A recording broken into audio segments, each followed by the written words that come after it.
मित्र हो, कुठलीही वाईट घटना घडली की आपले राजकीय पोळे भाजून घेण्यासाठी अनेक नेत्यांच्या उड्या पडत असतात. उड्या वाईट घटना तर काय हो, रोज अगणित घडतात, असंख्य घडतात. आपल्या आजूबाजूलाही कित्येक घटना अशा घडतात. पण ज्या घटनांना प्रसिद्धी मिळते, ज्या घटनांची अधिक चर्चा होते, सगळ्यांचं लक्ष जेव्हा या घटनेकडे लागलेलं असतं तेव्हा अनेक राजकीय नेत्यांना याचा मोठा पोळका येतो आणि मग तो दाखवण्यासाठी काही नेते मंडळी भेटी देतात, सांत्वन केल्याचं आव आणतात आणि फोटो काढून निघून जातात.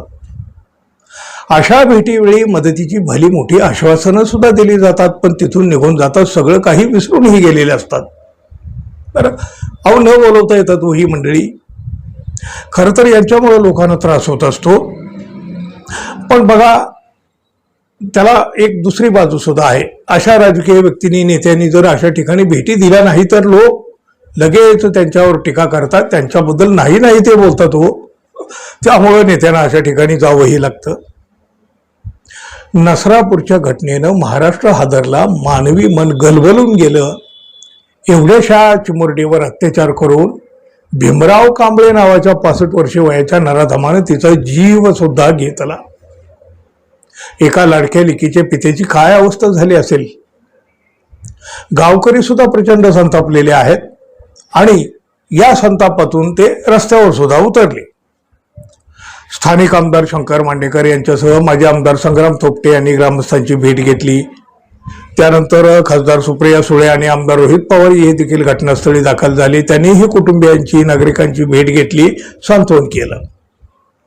उपमुख्यमंत्री सुनेत्रा पवार यांनी देखील पीडित बालिकेच्या घरी जाऊन कुटुंबियांची भेट घेतली आणि त्यांनी कुटुंबियांचं मुख्यमंत्री देवेंद्र फडणवीस यांच्याशी बोलणं करून दिलं. मुख्यमंत्र्यांनी कठोर शिक्षा आरोपीला करण्यासाठी पूर्ण सहकार्याचं आश्वासन दिलं. पण या नेत्यांच्या भेटी मात्र हळूहळू वाढताना दिसू लागल्या. त्यानंतर सुद्धा काही नेते या कुटुंबाच्या भेटीला निघालेलेच होते. अहो, दुःखाच्या प्रसंगी सुद्धा इथं राजकीय जत्रा भरती की काय असं वाटायला लागलं. पण पीडितेच्या वडिलांनी या राजकीय नेत्यांना लांबूनच हात जोडले. बरेचसे राजकारणी मंडळी सांत्वन करण्यासाठी आणि भेटीसाठी येत आहेत, मात्र जोपर्यंत माझ्या मुलीला योग्य न्याय मिळत नाही, त्या नराधमाला फाशी होत नाही, तोपर्यंत एकाही राजकारण्याने माझ्या घरी आम्हाला भेटायला येऊ नये ही माझी विनंती आहे. जोपर्यंत त्या नराधमाला फाशी होत नाही तोपर्यंत कोणत्याही नेत्याने माझं सांत्वन करायला माझ्या घरी यायचं नाही. राजकीय पुढारी भेटायला येतात, फोटो काढतात, स्वतःचं राजकारण साध्य करतात, मात्र माझ्या मुलीला न्याय मिळणं महत्वाचं आहे असं म्हणत मुलीला न्याय मिळेपर्यंत कोणत्याही नेत्याला भेटणार नाही असं मुलीच्या वडिलांनी सांगून टाकलेलं आहे. खरं आहे, अगदी खरं आहे त्यांचं. सध्याच्या घडीला त्यांना हवा आहे तो फक्त न्याय. कोरड्या भेटी, खोट्या सांत्वनातून त्या पित्याला काय मिळणार हो. न्याय देण्याच्या बाता सगळेच मारित असतात, पण प्रत्यक्षामध्ये न्याय मिळतो का. या पीडित कुटुंबाला मित्रमंडळीचे सांत्वनपर फोन येत आहेत, कोणी भेटायला येत आहे, नातेवाईक मंडळी प्रत्यक्ष भेटून या कुटुंबाला धीर देत आहेत. पण या पीडित मुलीच्या वडिलांनी त्यांना मज्जाव नाही केला गेला. फक्त आणि फक्त राजकीय व्यक्तीने आमच्या कुटुंबाला भेटायला येऊ नये अशी विनंती या पीडित मुलीच्या वडिलांनी केलेली आहे.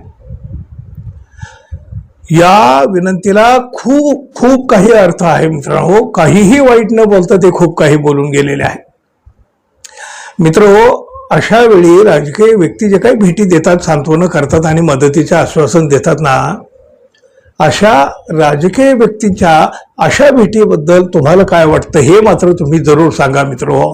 आणि हो, आपण अजून आपल्या चॅनलला सबस्क्राईब केलं नसेल, कृपया सबस्क्राईब करावं ही विनंती आहे, अपेक्षा आहे. मित्रहो, धन्यवाद. पुन्हा भेटू. नमस्कार.